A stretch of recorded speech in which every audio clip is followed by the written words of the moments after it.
Hello, I'm Gary Jordan with the Jordan Property Group and EXP Realty. I'm happy to be with you today to talk about some exciting things that everybody's talking about involving real estate. That is the mortgage business and the mortgage rates and the housing market and so forth. So I don't have all the answers, but I've got somebody who I think does. I've got a true expert in the mortgage industry. Mike Benton is the founder and president of Benton Capital, a national firm that provides home mortgages for people. So I want to welcome Mike Benton to our broadcast today. How you doing, Mike? I'm doing well, Gary. Thanks for having me. I really appreciate you having me on. I appreciate you being here and taking all the pressure off of me. Listen, to start off, Mike, tell us a little bit about your background and how it got from where you were to where you are right now. Oh well, I've been in the real estate and mortgage business since 2004. So I've seen the many ups and downs in the market, right? The good times, the bad times, and the normal times. So closed over $5 billion worth of real estate mortgages and investment properties over, my short span in the industry. So, we're licensed currently in about 36 states, but most of our business, as you know, for my personal team, is right here at home in Colorado Springs. Right, you said it's five with a B, 5 billion in With the mortgages. B, Well, that's yeah. I'm sure you've gone through a lot of the ups and downs and straight and narrow roads getting that done. Oh yeah. 2008 to 2010 was a tough time for a lot of us in the business, and we made some pivots and made some changes, and we got through it like everyone else, and here we are today, and can't believe it's 2022. Now, during your younger life, before you got into the mortgage business, before you got into real estate, weren't you from North Carolina, the Carolinas? Yes, sir. Yeah, I graduated high school in Charlotte, North Carolina, and then I played tennis in college at Coastal Carolina and South Carolina, and then ended up in Florida for 16 years of my part of my career, and then out here in Colorado Springs. It'll be 4 years in November that I've been here in Colorado. So you still play some tennis? Pickleball now. Pickleball. I'm too Pickleball. old now for tennis. Too hard on the knees in pickleball. Shorter court and slower game. I understand. We know what everybody's talking about real estate. A lot of press about it right now. The market has gone through a shift for sure in the last few months. It's gone from where it was just totally crazy with no logic whatsoever for a couple of years during the pandemic to headed back toward some sense of normal. I think right now, sellers are having to wait a little long to get their homes sold. We're seeing some price reductions on a regular basis because it ain't like it used to be as far as the bidding wars and prices. The market's still good, but just got to get your input, Mike, in regards to what's your thoughts about the status of the mortgage, of the housing industry and how it relates to mortgages. Well, I think that we definitely saw just a rapid increase in rates from January up until May. I mean, they doubled, right? But I think now we've seen a lot of leveling off. Now that really June, July, and now the first week of August, we've seen a lot of leveling off of rates, and I think that this is the new normal for us, and I think that buyers and sellers are starting to realize that the sky's not going to fall. Like we're not in a situation like 08 and 09, and I think that's really where things like this are helpful for folks to understand that the conditions that were present in 2008 through 2010 are not present today. Just here in the Springs, we're talking, over the last couple of years, over 50% of all the loans were conventional loans with, very good credit scores. Where, in the previous market, 2010 or 2008 to 2010, just the quality of loans was so poor. Loans like no income, no assets. We in our business we refer to them as liar loans, and we don't see that today. Just the quality of borrowers much higher, quality of the paper that we're writing is much higher, and we also don't have the inventory that we had back then. We're still short housing stock across the country, and as we're seeing, yes, houses are staying on the market longer, but they still are selling, and they're selling at a good pace. So we're still in more of a normal market. I don't even think we're not even into a seller's market yet. I tend to agree. Like you said, all the key indicators of what caused the crash back in the 2009, 10, and so forth. They're not here anymore right now. We still have, a lot of equity in homes now, tremendous amount of equity, with all the appreciation these last 4 or 5 years. Mortgage rates have gone up some. Yeah, they've gone up to probably in the fives now, Mike. Is that correct? Yeah, I mean, so the jumbo rates are, really mid to high fours, along with government loans, VA and FHA. That's today, and then conventional rates, yes sir, in the mid fives. And we did see them creep up in the sixes for a short amount of time, but it seems like right now, as the Fed, what's a misconception is the Fed increases short-term lending rates. A lot of each time this year, it's had a reverse effect on long-term rates, and they've fallen each time after that increase. So my anticipation is the Fed will raise rates again at their next meeting, another 50 basis points. And my guess would be that long-term rates would probably, fall just a bit more at that time as well. But again, I see a leveling off, and I see even more hope come January through, spring buying season would be, in my anticipation, a time where we'll see refinances come back into the market. And then once spring and summer hits next year, they'll probably increase rates where, refis might not be available. But again, no crystal ball, but I think that's historically what's happening. We're already down, right? 1 quarter of negative growth. Once they announce that we have 2 quarters of negative growth, we'll be in what's an official recession. But as of today, I feel like, that's where we're headed, right? Prices are high on, consumer goods, risen, so drastically. Gas, we've all gone to the grocery store, right? I mean, it's expensive to buy a carton of milk. And that catches up with folks. But at the same time, historically after recessions, you'll see a good dramatic decrease in, long-term interest rates, therefore allowing folks to access equity, make some different moves, and, hopefully see the economy start to recover in the third and fourth quarters in 2023. Well, I appreciate that information, Mike. Nothing happens just overnight that is substantial. The housing market is still on, and correct me if I'm wrong, this is what I hear from the economists and what I believe. The housing market is still very, very strong. Like you said, it's still a very low inventory. There's a lot of demand. Post-COVID, this new world we're living now of being able to work from home. There's so many people out there, thousands and hundreds of thousands, if not millions, who are thinking seriously about improving the quality of their life, living in a better place, not necessarily where they've been, a mile or 2 or 3 from their office. They don't have to be in the office anymore. They can live in a smaller town USA, or live in rural USA if they want to, live in a more desirable area of the country that fits their lifestyle. Hasn't got to be close to the office anymore. So it's a different world now. We're doing more of these now. Right. Most of my meetings right now, seriously, with my clients, are via Zoom. It's just so convenient. A little bit new at first. Everybody's a little bit afraid of it at first. But I'll tell you what, having this conversation with you right now is like being almost in the same office. Only thing difference is it didn't take 2 hours to make this happen. Right. I tend to agree with you. I mean, I think that there's a lot of different forces driving the markets, and in the end, as you know, and we, our experience tells us, is real estate's still local. So I think it matters, the markets and then the surrounding markets that you're in. And, I know you understand it really well. You've seen areas that are outlying areas of Colorado Springs, like Pueblo and, Callahan and Peyton, and those areas just really taking off because they are more affordable. And I think, if you're in markets that are hot, advice to realtors are look for surrounding markets that are up and coming markets that may be a little more affordable, where you'll be able to gain market share a little quicker, where prices haven't maybe risen as quickly as, say, like a Colorado Springs. Exactly. We're in a great place in Colorado Springs. Of course, this broadcast is not just for Colorado Springs people. It's kind of a national type of broadcast. But the key thing that's important too is the fact that the real estate economists on a national level say it's going to take home builders building as fast as they can 3 or 4 more years, not months, but 3 or 4 more years to catch up with the demand there is for the current housing market.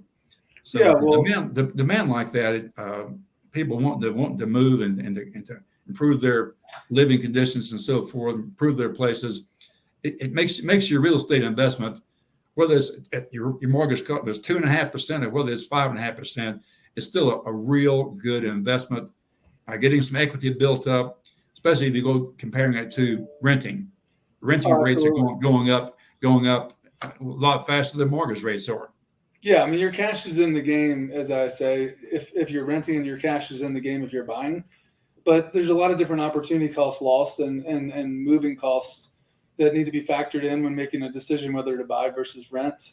And then also what your financial lifestyle looks like, 2 years, 3 years, 5 years down the road, and then taking into consideration how it's going to affect, right? Like, we never know when a landlord is going to sell a property when your lease is up, right? Maybe you thought you might be able to live there for 2 or 3 years with a landlord, but then you end up in another rental house, so you have moving costs multiple times.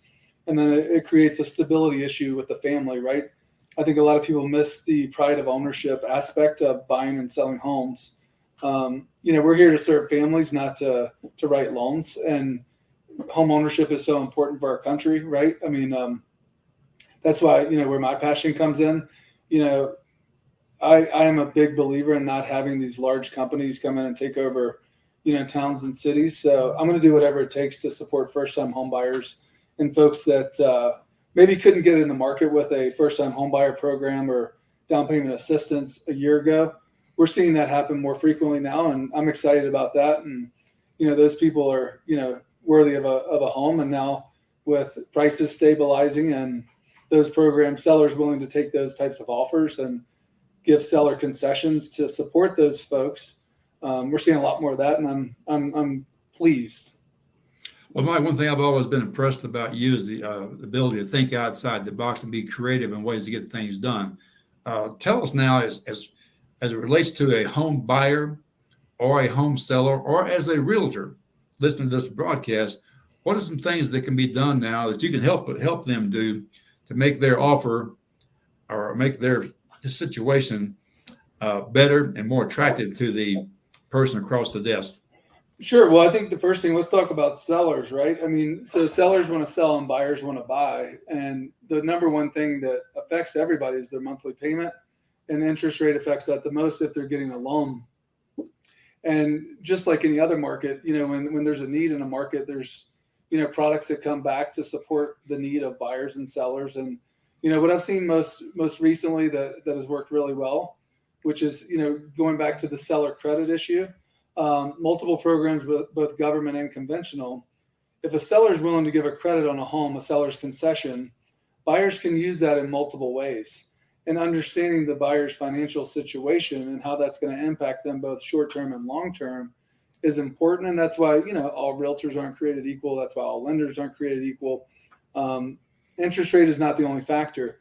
But let's just take interest rate, right? There's programs called buy downs.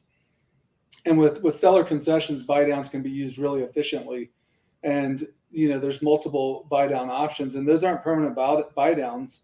You could do what's called a 2-1 buy down, which let's use the 4.99, let's just say a 4.99 VA rate today. Would get a first year 2.99 for a client, second year 3.99, and then they're into the 30-year fix, right, at the 4.99, assuming that I'm wrong and rates don't drop over the next 12 to 18 months at some point to a place where they can have even a more affordable payment, maybe let's say lower 4s, mid 3s, and then take a portion of that buy down, which is not used until the full 2 years is up. So let's just take, for instance, a year from now, let's say the credit was $8,000 and they've used up 4. So they have $4,000 sitting in escrow. They've been making a 2.99 interest payment, right, on their mortgage, and rates drop a full point. They can use that $4,000 for closing costs. They can use it as a principal reduction.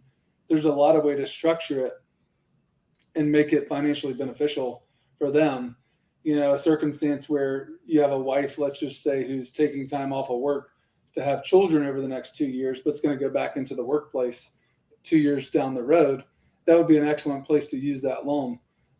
Another way to use it is, let's say a veteran, maybe PCSing here, and their duty station is set for 2 to 3 years, right? If they're going to end up selling that home, there's no real reason that they're super concerned to buy an interest rate down from, say, like a 4.99 to a 4.25. when it's not going to benefit them like a 2-1 buy down or a 3-2-1 buy down. So that's one creative way, right, for buyers and sellers concessions. I always encourage sellers to, stage the house. I mean, I used to be a realtor many moons ago, and I think that, people are a little more, I would say, particular today than they were 6 months ago when, competition was fierce. Getting a home inspection, I mean, maybe up front, understanding and fixing some of the problems. I have seen more fallouts in home inspections than I've seen in 2 to 4 years recently. And I think understanding for sellers that, again, we're not 3 months, 6 months ago, right? We're dealing with today and moving forward. So if there are repairs that need to be made, I think it's important for them to make them up front as opposed to giving a buyer an out or giving them any potential reason for buyer's remorse or for them to second guess their decision, right? Take as many of those uncertainties out of the equation as possible, right? Like doing that. So really understanding, what you're getting into before you, put it on the market. So what kind of a seller concession amount? Let's just say we have a $500,000 home for sale. Mm-hmm. Yeah, I'm the seller. Let's say I'm the seller. You recommend to me giving a seller concession of what amount to be able to have a buyer, enable them to be able to take advantage of this buy down program?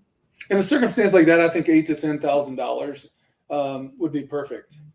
And I think doing that type of seller concession as opposed to lowering the price, $10,000 will get you 2, 3, 4 times more bang for your buck than just lowering the price, right? Because lowering the price just shows the market that, the seller's anxious, that it wasn't priced right to begin with.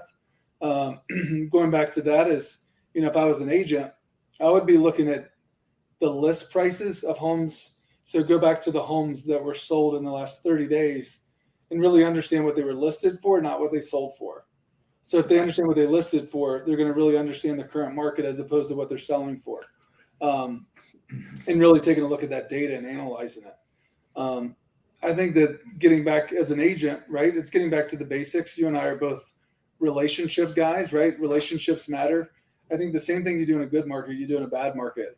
You just have to double down on it in a bad market. So doubling down on your relationships, working your network, right? Both internal and external. Spending time with folks and letting them know that if they are in a, tough position that you care. I think that God gave us 2 ears and 1 mouth for a reason. And, some people just want to be heard, right? And know that you care, right? And spending time like we are today, I mean, it shows that, we both care. Yeah, we want to grow our businesses, but we're going to see some tough times and people are going to unfortunately fall on some hard times. And I think that in positions that we are in, we're able to, maybe give people a good idea. Maybe we just listen to them. Maybe we help them financially. There's a lot of ways that we can impact not only our, the real estate market locally, but our, the people that are working and living in our community as well. Well, Mike, give us how's the best way to get in contact with you and Benton Capital? So probably our website, so Benton Caps, so BentonCap.com, or our telephone number, 719-331-5443. You can reach our team there as well.